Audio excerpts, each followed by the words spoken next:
Sveiki, su pergalė visus. Labai jos reikėjo Kauno Žalgiriui, bet dėja turiu jūs nuvilti, šita pergalė nieko nereiškia. Ir aš būsiu ryškus. Šioje sezono stadijoje Belgrado Partizanas yra absoliučiai blogiausia Eurolygos komanda. Taip, net blogesnė negu Villeurbanne Asvelis. Labiau toksiškos atmosferos ir labiau nesistengiančių žaidėjų, dar reiktų paieškoti. Željko Obradovičiaus pasitraukimas sukėlė didžiulę atmetimo reakciją. Sirgaliai pradėjo nušvilpinėti žaidėjus, sirgaliai pradėjo mėtyti į juos daiktus, taip atsitiko po trečiadienio rungtynių prieš Bolonijos Virtusą ir žaidėjai nusprendė, turbūt atsakyti nebylių protestų, vaikščiodami aikštelėje Kaune, praktiškai nesistengdami, žaisdami viena koja. Būtent dėl to šita Žalgirio pergalė, kad ir kokia svarbi, kad ir kaip reikalinga, kad ir kokia gal net ir rekordinė, bet dėja nieko nereiškia. Būtent apie tai pakalbėsiu per artimiausias 10 gal 15 minučių su video pavyzdžiais. Kaip visada, nepamirškite paspausti like, ačiū jums labai ir prenumeruokite kanalą. Liko kiek daugiau negu 800 iki 40 tūkstančių prenumeratorių. Tokį turiu dar vieną paskutinį tikslą išsikėlęs iki naujųjų metų, taip kad būtų labai smagu, jeigu dar šiek tiek priartėtume ir žiūrėdami šitą video. Ačiū jums labai, o dabar keliaujame į video. Žalgiris nulaužė rungtynes su viena gynybinė sistema. Switch allas. Visko susikeitimo gynyba nuo pat pirmosios atakos. Iš pradžių vienoje situacijoje buvo šioks toks nesusikalbėjimas, kuomet Silvenas Francisko neišsikeitė, Ąžuolas Tubelis nuėjo padėti, gavo Žalgiris ankstyvą tritaškį, bet šiaip tai veikia puikiai. Ir visų pirma, tai buvo daug lengvesnė sistema, kurią suprasti Mosesui Wrightui. Nereikia tinkamos pozicijos užsiimti pasyvesnėje pick and roll gynyboje, reikia tiesiog keistis ir bandyti apsiginti vienas prieš vieną. Viskas labai aišku. Ir kadangi Tomas Masiulis ir jam ir Ignui Brazdeikiui išreiškė pasitikėjimą, išleisdamas juos būtent į starto penketą ir palikdamas juos ten gana ilgą laiką, manau, kad tai buvo labai logiškas žingsnis. Taip pat tai buvo logiškas žingsnis, kadangi Partizano komandoje komandinių veiksmų nebuvo rasta. Pažiūrėkime, kad ir pirmąją ataką. Prie pirmojo 2 prieš 2 iš karto Partizanas keičiasi. Bruno Fernando prie savęs turi Nigelį Williamsą Gossą, ten niekas nežiūri. Čia dar vienas Žalgirio išsikeitimas, Šeikas Miltonas tiesiog abejingai grąžina kamuolį Dwayne'ui Washingtonui, jam lieka 6 sekundės, driblingas, kažkokie bandymai veržtis, bet ten Gossas eina iš priekio, taip kad Žalgiris gali išsikeisti atgal, lieka 3 sekundės ir Gossas čia apsigina prieš Dwayne'ą Washingtoną. Buvo ta viena Sisko klaida, kuris neišsikeitė, o ir čia Moses Wrightas galbūt kažkiek per žemai atitolęs nuo Bruno Fernando, todėl Sterlingas Brownas turi kiek vietos ir laiko išmesti šitą tritaškį ir jį pataikyti. Bet tai yra dar vienas metimas po driblingo tiesiog žaidžiant vienas prieš vieną. Tokiais tu neišgyvensi 40 minučių. Juokingas dalykas yra tas, kad Partizanas vis tiek bandė jais remtis ir jais gyventi. Čia vėl paprasta užtvara, Žalgiris keičiasi jau prie pirmosios, Brazdeikis puikiai eina iš priekio prieš Bruno Fernando, toliau seka dar viena užtvara kitoje pusėje, Dwayne'as Washingtonas lieka prieš Dustiną Slyvą, dar vienas labai sudėtingas vidutinis metimas po driblingo. Po minutės pertraukėlės Žalgiris keičiasi ir mes pamatome bent jau kažkokį įdomesnį Partizano būdą įveikti switch allą. Iš pradžių, vėl vienas prieš vieną Šeiko Miltono bandymai, o po to Washingtonas pastato prabėgdamas netikrą slip užtvarą. Oho, užtruko tik 6 minutės beveik Partizanas. Bet ir vėl, čia pakankamai Slyva iškelia tą ranką ir Washingtono metimas yra labai netikslus. Dar po kelių minučių ir vėl Sterlingas Brownas čia žaidžia 2 prieš 2, gauna išsikeitimą ir kas vyksta? Taip, tiesiog vienas prieš vieną, atšokimai atgal, metimai sunkus po driblingo. Iš tiesų buvo labai sunku suvokti Partizano strategiją šiose rungtynėse, nes jos paprasčiausiai nebuvo, kaip ir jūs patys matote, tiesiog driblingas ir bandymai mesti. Ir kadangi Tubelis greitai prisirinko kelias pražangas, į centro puolėjo vietą buvo būtent pastatytas ne Laurynas Birutis, o Dustinas Slyva, paprasčiausiai dėl to, kad gali tikrai keistis geriau negu Laurynas Birutis. Ir čia vėl mes matome ispaniškasis pick and rollas kampe, prie kurio Žalgiris keičiasi, kadangi Arnas grįžęs į rikiuotę, tai Osetkovskis ten prieš Butkevičių tikrai didelio pranašumo labai neturi, o ir kamuolys ten nenukeliauja, kadangi jokio high-low kirtimo iš silpnosios pusės nėra. Bongas su Sterlingu Brownu tiesiog stovi vietoje. Nikas Kalatis vienas prieš vieną, iš vis nelabai turbūt ką gali jau ir apžaisti šioje karjeros stadijoje. Ir Partizanas kažkodėl dar eina statyti užtvarą persvaros likus 4 sekundėms. Aš nežinau, kaip paaiškinti šitus Partizano komandinius veiksmus. Kaip turbūt paprasčiausia gal krepšinio parodija, nežinau. Maždaug taip jie atrodė penktadienio vakarą Kaune, mano nuomonė. Na ir galiausiai dar vienas puikus pavyzdys iš pirmojo kėlinio pabaigos. 2-2, čia Žalgiris keičiasi ir Gosas yra pagalbos pozicijoje, kadangi, vis tiek reikia pasaugoti baudos aikštelę nuo to aukšto perdavimo, bet žalgiriečiai puikiai žaidžia aktyviomis rankomis. 3-3 situacija čia, bet Sterlingas Braunas, taip labiau imituoja kamuolio pasitikimą, Gosas eina lengvai iki pat baudos aikštelės 2+1. Ir atrodo, rungtynėse Partizano minusas yra jau didžiulis. Pamatė jie, kad tas driblingas, atšokimas atgal, metimas, neveikia, reikia gal kažko imtis. Tikėjausi gal ir kažkokio pasikeitimo po pertraukėlės, bet bandymais nežinau, ar tai pavadinčiau, nes jau vienoje iš pirmųjų atakų Dwaynas Washingtonas drebė dar vieną eilinį metimą po driblingo per rankas, be jokio bandymo įveikti kažkaip kitaip visko susikeitimo gynybą. Jis pataiko, bet kas iš to, su tokiu procesu prieš switch all ir su tokiais metimais per rankas visų rungtynių nelaimėsi. Ir tada, antrojo kėlinio pradžioje, mes pamatome kažkokią tai normalesnį bandymą sužaisti high-low, sužaisti komandiškai prie Žalgirio visko susikeitimo gynybą. Bet iš tiesų, jeigu sąžininkai kalbant, tai normalių bandymų iš tikrųjų to nepavadinčiau. Pamatysite kodėl. Ankstyvas pick and rollas, Žalgiris keičiasi, Jabari Parkeris lieka su Silvenu Francisco. Ir kadangi kauniečiai eina iš priekio, high-low kaip ir yra neblogas variantas, bet matome, kad iš silpnosios pusės kerta tiek Osetkovskis, tiek Kalatesas, todėl natūralu, kad tos vietos ten atlikti perdavimą nėra.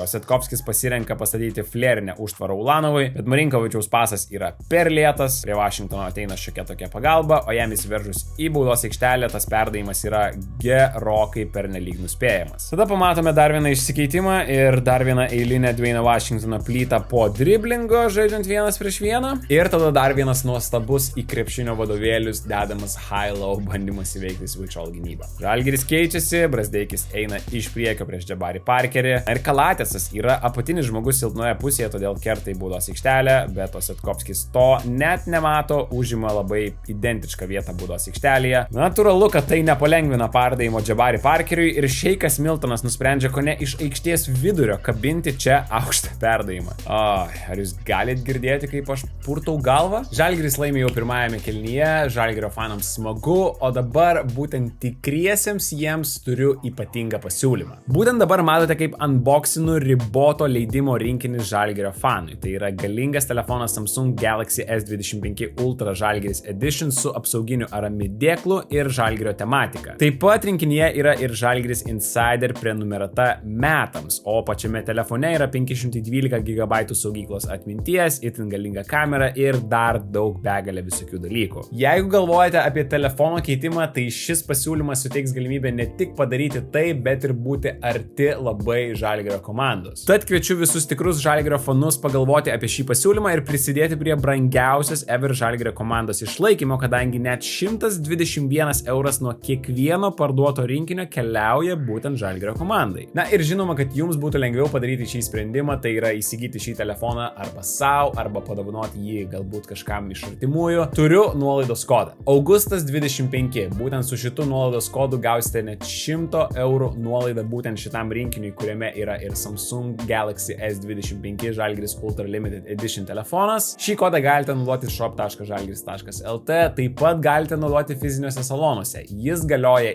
iki gruodžio 31 dienos, taip kad per daug negalvokit. Na ir žinoma, visą informaciją bei nuorodas palieku apačioje po šiuo video aprašyme arba pirmajame komentare. Absoliuti tragedija ir tiesiog pajuokos objektas buvo ne tik Partizano puolimas, bet ir Partizano gynyba. Žalgirio žaidėjai ėjo tiesia linija į baudos aikštelę, jokių pražangų iki bonuso, nereikalingos pagalbos ir svarbiausia, naudojama, taip spėčiau, kažkur 10-20% energijos. Jūs patys pasižiūrėkit. Čia Modulo ir Raitų 2-2 ir Isaacas Bonga eina padėti į baudos aikštelę. Modulo čia nepamato Dustino Slyvos kampe, bet aš nelabai suprantu, kodėl Bonga vis dar stovi baudos aikštelėje, kai Šeikas Miltonas nedengia praktiškai nieko, o Bruno Fernando irgi yra prie pat. Dustinas Slyva čia prastovi laisvas geras 8 sekundės, dėja nepataiko, bet atsuksiu kažkiek atgal, kad pamatytumėt, kaip Modulo niekieno nekliudomas įbėga į baudos aikštelę, išsaugo šį kamuolį ir tai uždirbo Brazdeikiui 2 taškus. Prie 5 Partizano klaidų, kurias jau pamatėme tame 1-1 žaidime, pridėkime ir dar 5 Žalgirio antruosius šansus vien per pirmasias 10 minučių. įvarčių ir rungtynės kaip ir čia buvo nuspręstos. Kiek vėliau Žalgirio tiesiog double dragas, 2 užtvaros Silvenui Francisko su antraja, po kurios Dustinas Slyva atšoka ant tritaškio. Net nelabai suprantu, ką Partizanas čia ginasi, ar dropas, ar bando keistis, bet kokiu atveju Slyva lieka visiškai laisvas ir šį kartą pataiko. Bet patys matote, kiek nedaug reikia, kad žalgiriečiai liktų laisvi. Na, praktiškai